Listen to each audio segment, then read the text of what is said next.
Бонжур! Доброго дня!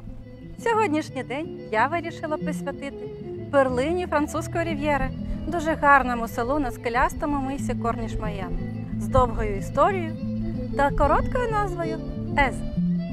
Ми прогуляємося ним у своєму власному темпі, заглянемо в ремісничні майстерні, вулички, парки, підіймемося на самісіньку вершину і відвідаємо екзотичний сад, розташований на руїнах середньовічної фортеці. Тож, ходімо знайомитись. Твоя подорож починається саме зараз. Від станції Нізрікьов в Ніці вирушаємо потягом в напрямку Монак. 4,40 євро, 3 зупинки, 9 хвилин. І ми вже виходимо на станцію Ез. Лазурний берег у всі часи любили. Письменники, політики, художники, музиканти, науковці і філософи.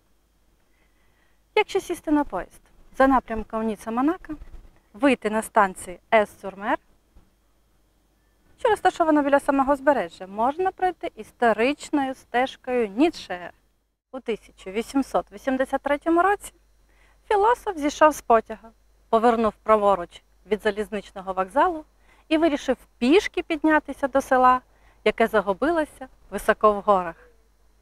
Пропоную нам повторити цю подорож. Сьогодні туристів, які бажають повторити шлях Ніцше, дуже мало. Більшість воліє спуститися з села до моря, що набагато простіше.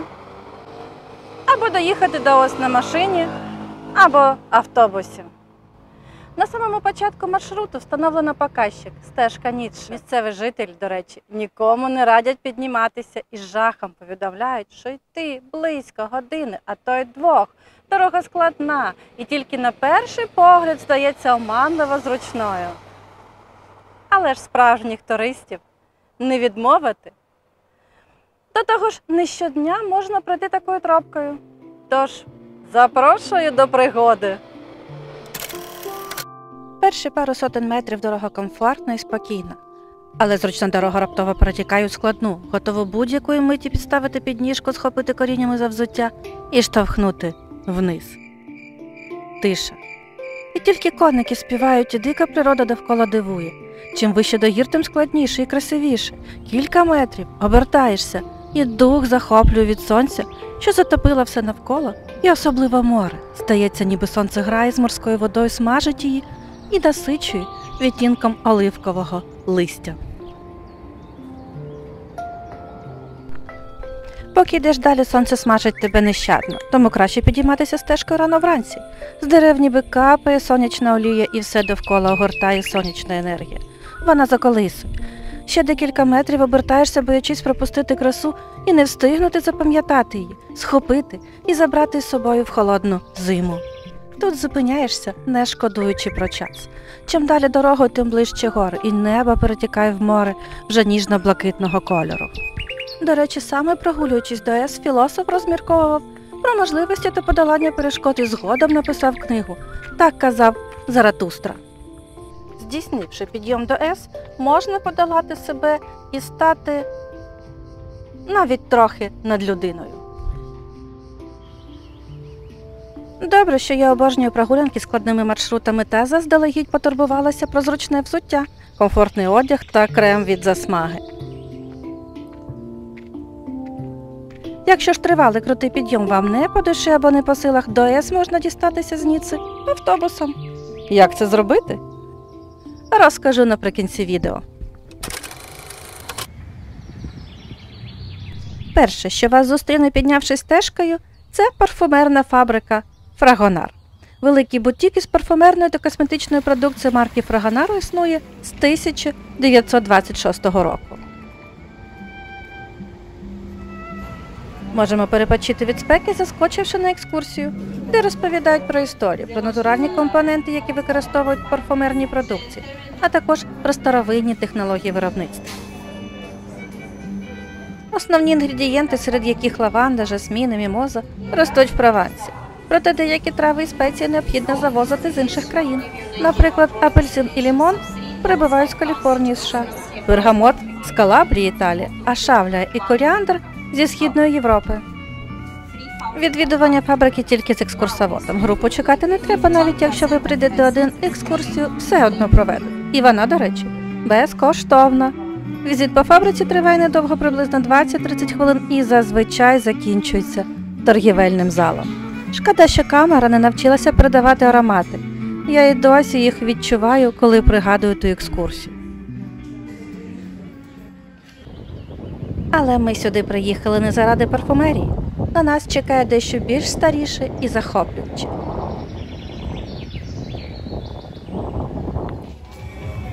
Невеличкий перекус з смачнючим прохолодним морозивом у спекотну погоду. Обожнюю морозиво. Дуже смачно.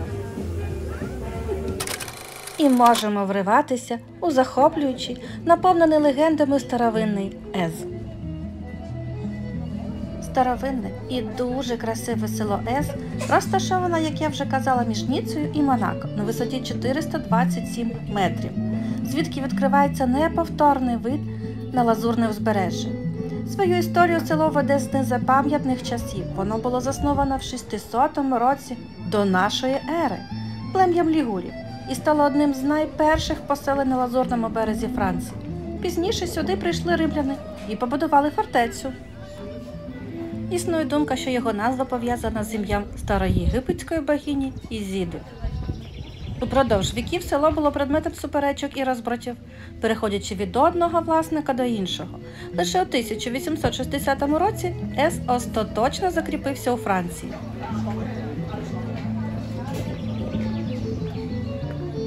Сьогодні це прекрасне містечко, тихе і спокійне. Кам'яні будинки з множиною своєрідних деталей і особливостей, вузькі ступінчаті вулички дозволяють поринути в історію і створюють відчуття старовинної казки.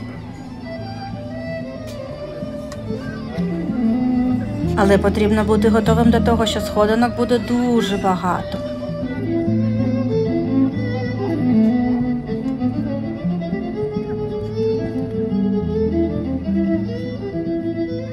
Намилувавшись видами, можна злегка перекусити і випити легкого троянді в одному з ресторанчиків у селі. Запрошую.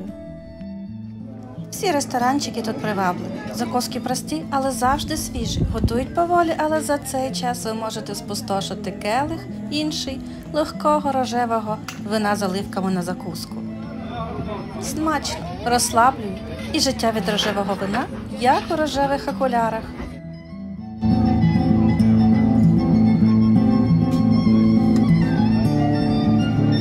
Пропоную перекусити у ресторанчику «Орлине гніздо» на ніде, де можна смачно пообідати, милуючись морем з відкритої тераси.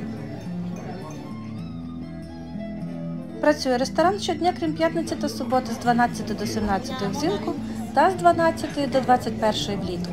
Ціни доволі ліберальні, блюда від 10 до 20 євро, а посилання залишу під цим відео. Смачно перекусивши, продовжуємо прогулянку.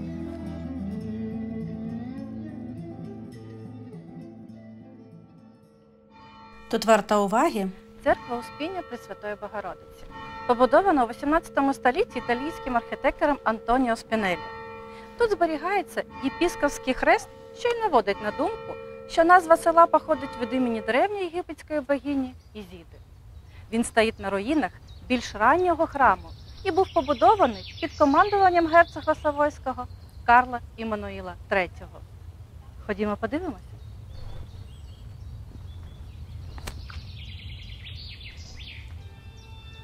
Єдиний неф в стилі бароко перемежовується боковими каплицями. Інтер'єри костелу багаті оздобленням, саме тому його варто відвідати.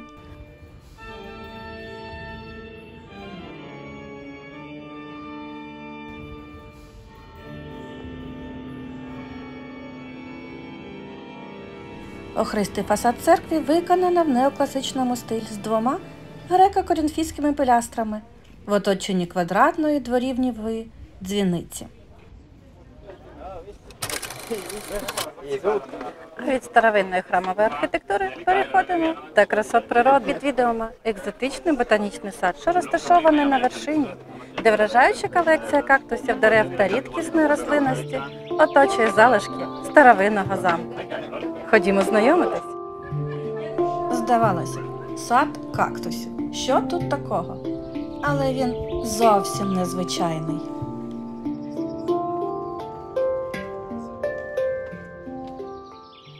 Екзотичний сад Везі був побудований на самій вершині пагорба. До 1706 року тут стояв середньовічний замок. На жаль, він був знесений за вказівкою Людовика XIV під час війни за спадщину з Іспанією. Сад і раніше був гарний, а після 2004 року став ще цікавішим. Саме тоді французький художник Жан-Філіп Рішар створив своїх земних богинь. Скульптури створені з унікального матеріалу сумішу бронзи, кристалів та землі. Сам автор називає цю суміш «пил зірок». А ще тут розташувався найкращий оглядовий майданчик, з якого можна насолодитися казковим видом на французьку рів'єру. Це неймовірно. Всі слова будуть зайві, це треба просто побачити. Саме цими видами захоплювався Фрідріх Ніцше, створюючи свій твір. Так говорив Заратруста. Види з вершини дійсно приголомшливі. У ясну погоду тут можна помилуватися панорамою від Італії до Сан-Тропе та Корсики. До речі, вхід в сад коштує 6 євро. Але я віддала би більше, щоб побачити цей надзвичайний краєвид. На мій погляд, рослини в цьому саду є лише доповненням і відіграють допоміжну роль, як і численні жіночі скульптури Жана-Філіпа Рішара, якими там можна милуватися. А відкритий екзотичний сад з 9:00 до 20:30 влітку та до 16:30 взимку. Обов'язково слід відвідати цю перлинку.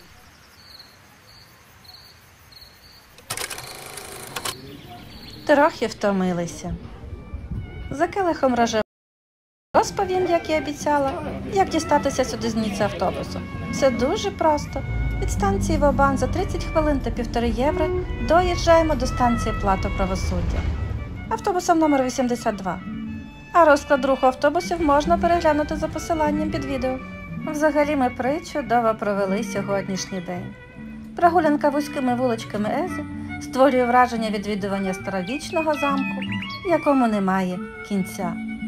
А мені залишається побажати вам: подорожуйте з нами, подорожуйте як ми, подорожуйте краще за нас, бо життя того дійсно варте. Па-па!